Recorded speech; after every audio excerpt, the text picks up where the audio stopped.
Conto Cápsula do Tempo, por Fábio Fá, narrado por Miado. Olá, sou Niado. Sou membro da Sociedade Aranha, uma sociedade secreta de contadores de histórias. Não sou uma aranha. Digo, às vezes eu sou, assim como às vezes sou um gato farajola, ou um boto, ou até mesmo um ano. Enfim, vim te convidar para ouvir uma história. Não tema e olhe atentamente para a chama da fogueira. A humanidade está vivendo tempos singulares, e portanto, hoje eu apresento um conto bônus, igualmente singular. Em um lugar distante, numa outra realidade, vivia um povo feliz e próspero. Passaram mais de 500 anos entre muitas alegrias e adversidades, mas sem nunca perder o bom humor e a esperança. Era conhecida por seus vizinhos como uma região tropical, a qual seus habitantes eram elogiados por sua hospitalidade e gentileza. Estava em um período até que promissor, apesar de algumas falhas de seus governantes, e a oposição a esses ganhava força. Para muitos, tanto para estrangeiros quanto para os próprios residentes, era considerado como a nação do futuro. Mas o que ninguém havia dito ou pensado era que esse futuro seria distópico. Após uma insurreição seguida de um sufrágio cheio de simulações, foi nomeado um novo regente. Hediondo, hipócrita, infame, e escondia sob velha ignorância toda a sua perversidade. Sentindo representados, seus fiéis seguidores se sentiam cada vez mais livres para prosseguir com seus ideais hostis. Em seu regime, as coisas começaram a ruir e pioraram quando surgiu uma praga a nível mundial. O vil governante rejeitou qualquer ajuda vinda do exterior e ainda envenenou sua população.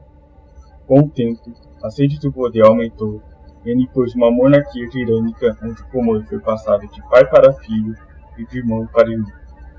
Ainda assim, essa família manteve um grande número de devotos que se voluntariaram para um projeto militar onde viram suas partes orgânicas, principalmente os cérebros, serem trocadas por partes cibernéticas, tornando-nos seus obedientes, os bots.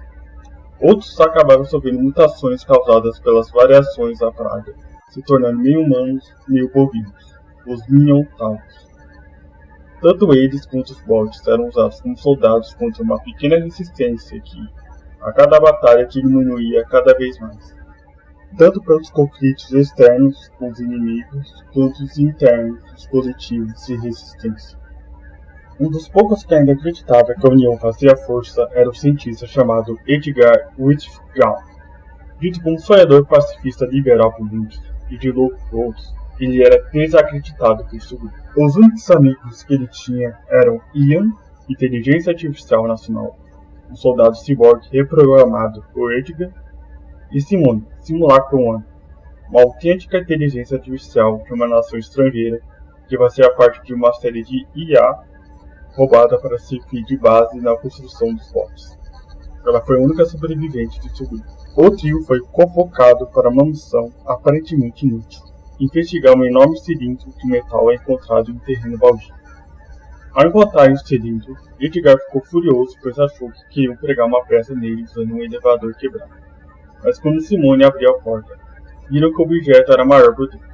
Investigando mais, descobriram que o cilindro era uma cápsula que viajava no tempo e pelas dimensões. Animado, Edgar decidiu voltar no tempo para impedir o apocalipse. Só que uma força externa os prendeu no caminho.